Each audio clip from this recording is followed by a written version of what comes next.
എനിക്ക് അഡ്വക്കേറ്റ് ജയസൂര്യ സാറിനോട് ചോദിക്കാനുള്ളത്, പാല എന്ന് പറയുന്നത് ക്രിസ്ത്യൻ സമൂഹം വളരെയേറെ തിങ്ങി നിറഞ്ഞ് താമസിക്കുന്ന ഒരു സ്ഥലമാണ്.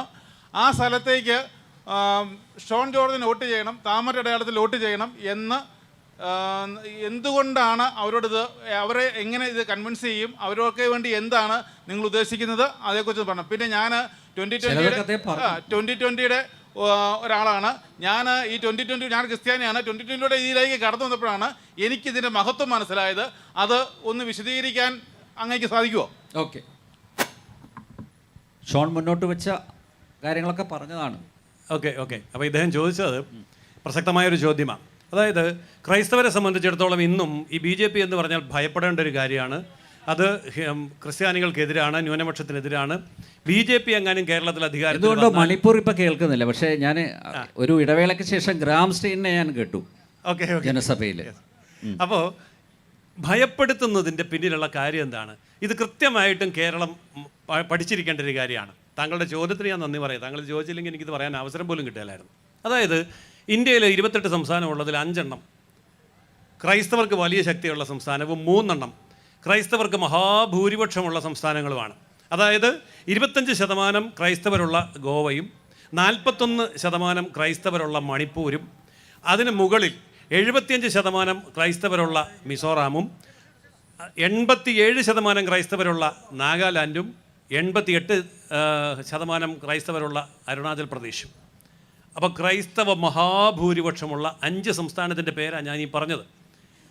5 സംസ്ഥാനവും ഭരിക്കുന്നത് BJP ആണ്, NDA ആണ്.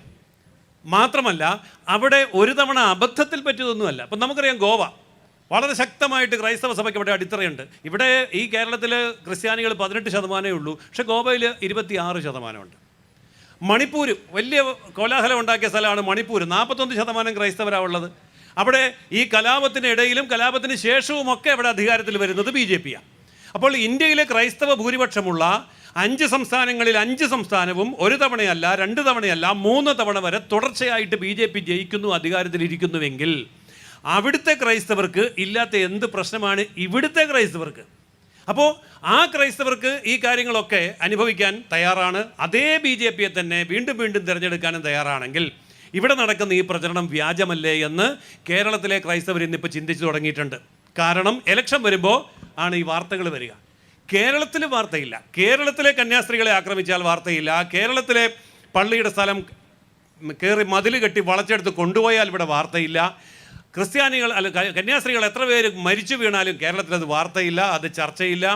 എന്തെല്ലാം ആക്രമണം പള്ളിക്കെതിരെയോ കന്യാസ്ത്രീകൾക്കെതിരെയോ അല്ലെങ്കിൽ സഭയുടെ സ്വത്തുക്കൾക്കെതിരെയോ കേരളത്തിൽ നടന്നാൽ അത് വാർത്തയല്ല. മുനമ്പം മാത്രമാണ് വാർത്തയായത്.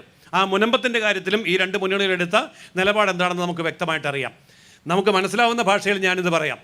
ഇന്ത്യയിൽ 2 മുന്നണിയാണല്ലോ ഇപ്പോൾ പ്രധാനമായിട്ടുള്ളത്. BJP നയിക്കുന്ന ദേശീയ ജനാധിപത്യ സഖ്യം എന്ന് പറയുന്ന NDA, അതുപോലെ തന്നെ കോൺഗ്രസ് പാർട്ടി നയിക്കുന്ന ഇന്ത്യ മുന്നണി എന്ന് പറയുന്ന സഖ്യം. അതിനോടൊപ്പം ചേർന്ന് നിൽക്കുന്നതാണ് ഇടതുപക്ഷവും. കേരളത്തിൽ മാത്രമാണ് 2, കേരളത്തിന് പുറത്ത് പോയാൽ 1. അങ്ങനെയുള്ള ഇന്ത്യ മുന്നണിയിലെ എല്ലാ ഘടകകക്ഷികളിലും, അതായത് കോൺഗ്രസ് പാർട്ടി, കേരള കോൺഗ്രസ് പാർട്ടി അടക്കമുള്ള എല്ലാ ഘടകകക്ഷികളും കേരളത്തിനകത്തുള്ളതും കേരളത്തിന് പുറത്തുള്ളതും കൂടെ ഒന്നിച്ചു കൂട്ടിയാൽ ഇന്ത്യ മുന്നണിയിൽ കോൺഗ്രസ് മുതൽ CPM വരെയുള്ള സകല കക്ഷികൾക്കും കൂടെ എത്ര ക്രിസ്ത്യൻ MLA-മാരുണ്ട് എന്നുള്ളത് നിങ്ങൾ ഗൂഗിളിൽ അടിച്ചു നോക്കിയിട്ട് വിശ്വസിച്ചാൽ മതി. ഞാൻ പറയുന്നത് വിശ്വസിക്കേണ്ട. ഞാൻ പറയുന്നു 34 MLA-മാർ. ഇതാണ് ആകെ ഇന്ത്യ മഹാരാജ്യത്തുള്ളത്, കേരള അടക്കം. എന്നാൽ BJP നേതൃത്വം കൊടുക്കുന്ന ദേശീയ ജനാധിപത്യ സഖ്യത്തിൻ്റെ ഘടകകക്ഷികളും BJPയും അടക്കം 234 ക്രിസ്ത്യൻ MLA-മാരാണ് ഇന്ത്യയിലുള്ളത്. ഞാൻ പറഞ്ഞിട്ട് വിശ്വസിക്കേണ്ട, നിങ്ങൾക്ക് പരിശോധിച്ച് നോക്കാം. ഇതിനെല്ലാം റെക്കോർഡുണ്ട്, കൃത്യമായ റെക്കോർഡുണ്ട്. 200 അധികം. അപ്പോൾ ആ 200 അധികം MLA-മാരെ സൃഷ്ടിച്ച BJP, ആ BJP വർഗീയ പാർട്ടിയാണ്. അത് ന്യൂനപക്ഷങ്ങൾക്കെതിരാണ്, ക്രിസ്ത്യാനിക്കെതിരാണ് എന്ന് പറഞ്ഞാൽ ഇത്തവണ ക്രിസ്ത്യാനി അത് അംഗീകരിച്ചു കൊടുക്കില്ല. കാരണം ക്രിസ്ത്യാനികൾ ഈ കണക്കുകൾ പഠിക്കുന്നുണ്ട്. ഞങ്ങൾ ഈ കാര്യങ്ങൾ കൃത്യമായിട്ട് ചർച്ചയ്ക്ക് വിധേയമാക്കുന്നുണ്ട്. കാരണം ഞങ്ങൾ പറയുന്നത് കൊണ്ട് നിങ്ങൾ വിശ്വസിക്കേണ്ട.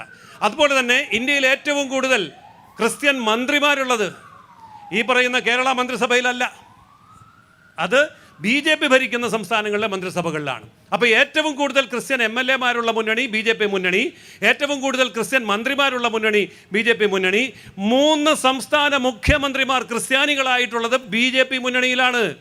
അപ്പോൾ സംസ്ഥാന മുഖ്യമന്ത്രിമാർ 3, MLA-മാർ 234, 84 മന്ത്രിമാർ ക്രിസ്ത്യാനികൾ ഇന്ത്യയിലുള്ളത് BJP മുന്നണിയിലാണ്. അപ്പോൾ ആ പ്രദേശത്തുള്ള ക്രിസ്ത്യാനികൾക്കൊന്നും ബോധമില്ലേ? അവർക്ക് യാതൊരു ബുദ്ധിയില്ലേ? അവർക്ക് വായിക്കാനും എഴുതാനും അറിയത്തില്ലേ? കേരളത്തിൽ മാത്രം എന്താണ് ഈ പ്രശ്നം എന്നുള്ളത് ഇന്ന് സജീവമായ ചർച്ചാ വിഷയമാണ്. ഇതിൻ്റെ സത്യാവസ്ഥ മനസ്സിലാക്കുന്ന ഒരു തെരഞ്ഞെടുപ്പായിരിക്കും വരാൻ പോകുന്നത്. അതുകൊണ്ട് താങ്കൾ ചോദിച്ച ഈ ചോദ്യം ഇന്ന് ഇവിടെ സജീവമായ ചർച്ചാ വിഷയം തന്നെയാണ്. ക്രൈസ്തവ സമൂഹത്തിൽ വളരെ വലിയ മാറ്റം സംഭവിച്ചു കൊണ്ടിരിക്കുകയാണ്. ഇന്നലെ വരെ ഭയപ്പെടുത്തുകയായിരുന്നു, BJP വന്നാൽ അങ്ങനെ സംഭവിക്കും, ഇങ്ങനെ സംഭവിക്കും എന്നൊക്കെ പറഞ്ഞു. ഇത് മുസ്ലിം സമൂഹത്തെയും ഭയപ്പെടുത്തുന്നുണ്ട്. നിങ്ങൾ നോക്കൂ, ഗുജറാത്തിൽ, അതേപോലെ തന്നെ ബീഹാറിൽ, മധ്യപ്രദേശിൽ, UP-യിൽ മുസ്ലിം ഭൂരിപക്ഷമുള്ള പ്രദേശങ്ങളിൽ 65-74% വരെ മുസ്ലിം ഭൂരിപക്ഷമുള്ള പ്രദേശങ്ങളിൽ BJP-യുടെ ഹിന്ദു സ്ഥാനാർത്ഥികൾ താമര ചിഹ്നത്തിൽ ജയിക്കുന്നുണ്ട്. ഞാൻ നേരിട്ട് പോയി കണ്ടിട്ടുണ്ട്. അപ്പോൾ അതൊക്കെ അവിടെ സംഭവിക്കുന്നു. ക്രിസ്ത്യാനിക്കും പ്രശ്നമില്ല, മുസ്ലിമിനും പ്രശ്നമില്ല. ഇവിടെയാണ് പ്രശ്നം.